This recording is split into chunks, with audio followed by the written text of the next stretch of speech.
Bonjour à tous et bienvenue dans ce nouveau tutoriel. Avant de commencer, je voudrais tous vous remercier à ceux qui ont suivi mes vidéos depuis plus d'un an maintenant, à ceux aussi qui se sont abonnés sur la chaîne et qui vont envoyer des messages. Dans certains cas, des messages qui relevaient parfois certaines petites erreurs que j'ai pu corriger dans les commentaires. Donc tout ça m'est très utile. Cette fois-ci, contrairement à la série déjà commencée sur WordPress, nous allons faire un tutoriel indépendant. Nous allons nous intéresser à Ajax et aussi au drag and drop de fichiers dans HTML5. Je vais vous décrire brièvement ce que nous allons réaliser. Une page web dans laquelle nous allons saisir des données. Pour l'exemple, ce seront des voitures. Nous allons ajouter ensuite des images que nous pourrons choisir soit à travers le bouton d'un champ input de type file, comme ceci.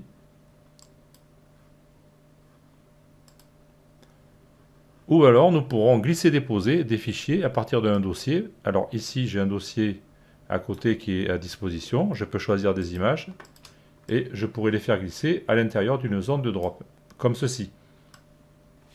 Ensuite nous validerons ce formulaire. Nous mettrons à jour une base de données que nous allons créer avec deux tables ici. Et le résultat sera retourné par Ajax. Et nous afficherons ici le résultat de notre saisie. Tout ça sans quitter la page. Nous pourrons continuer à saisir d'autres voitures. Comme ceci. Et le résultat s'affichera en suivant.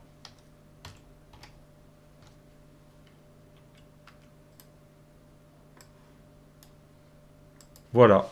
Nous allons donc construire une mini-application. En réalité, c'est plus une maquette, un genre de bac à sable ou de laboratoire. Pour vous expliquer le fonctionnement de tout cela, nous allons intercepter le comportement par défaut du formulaire afin de récupérer les données avec JavaScript.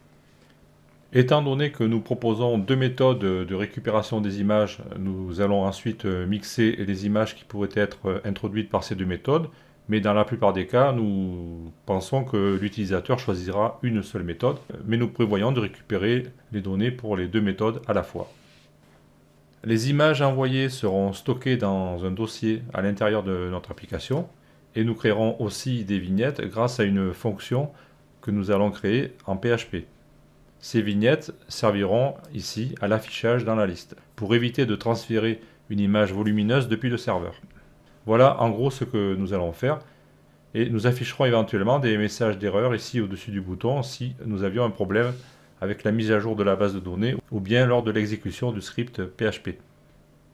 Voici un diagramme pour vous expliquer en détail rapidement ce que nous allons faire. Dans un premier temps, nous allons créer un formulaire HTML classique avec deux champs input de type texte et un champ input de type file. Ensuite, nous allons intercepter le comportement de ce formulaire au niveau de sa validation et nous récupérerons les données saisies dans des variables JavaScript et nous neutraliserons le comportement par défaut du formulaire.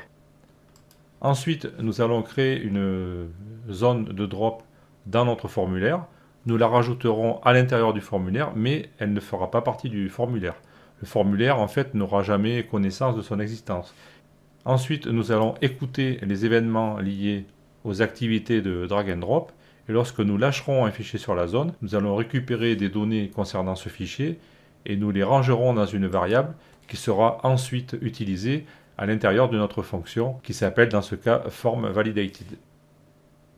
Ensuite, nous allons afficher des informations dans le formulaire concernant les fichiers qui ont été déposés pour donner des indications à l'utilisateur. Ensuite, nous allons créer une requête Ajax à destination d'un script PHP qui sera lui sur le serveur distant. C'est pour ça que tout ce que vous voyez ici à droite du trait rouge pointillé sur fond bleu, c'est sur le serveur. Donc nous aurons un échange entre le navigateur de l'internaute et le serveur. Ce script PHP va effectuer plusieurs tâches. D'abord, nous allons enregistrer les champs saisis dans la base de données. Ensuite, nous allons copier les fichiers sur le serveur, c'est-à-dire les images. Et finalement, le script va préparer une réponse Ajax pour renvoyer au script qui a initié la requête Ajax. Et donc, dans le retour au niveau du script JavaScript, nous allons créer un certain nombre d'éléments HTML consacrés à la réponse que nous afficherons ensuite dans notre page, comme ceci, c'est-à-dire marque, modèle et les vignettes. Et éventuellement, si des erreurs se sont produites, nous les afficherons dans la zone du formulaire, comme ceci. Quels sont les prérequis pour suivre ce tutoriel? Alors tout d'abord, ce tutoriel ne s'adresse pas aux purs débutants, même si je vais expliquer toutes les étapes, tous les éléments et quelques outils que j'emploie tout au long des vidéos. Il est préférable quand même d'avoir des notions de base bien sûr de développement en HTML, en CSS, en JavaScript et en PHP aussi. Au niveau du CSS, je vais utiliser la librairie Bootstrap. J'évoquerai rapidement les classes que j'utilise tout au long de la mise en page, mais je ne m'attarderai pas dessus en profondeur. Vous devez aussi être capable d'installer un serveur local pour faire des tests sur votre ordinateur. Et aussi, vous devrez avoir quelques notions de base au niveau des requêtes Ajax, même si, encore une fois, je vais détailler toutes les étapes du code que je vais taper avec vous dans cette vidéo.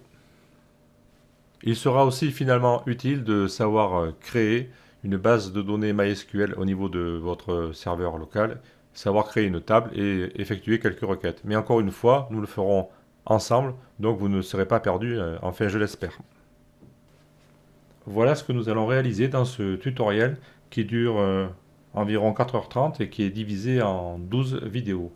Je voudrais faire une remarque pour finir sur une question qu'on m'a déjà posée concernant les fichiers sources. Avec ce tutoriel, il n'y a pas de fichier source à télécharger.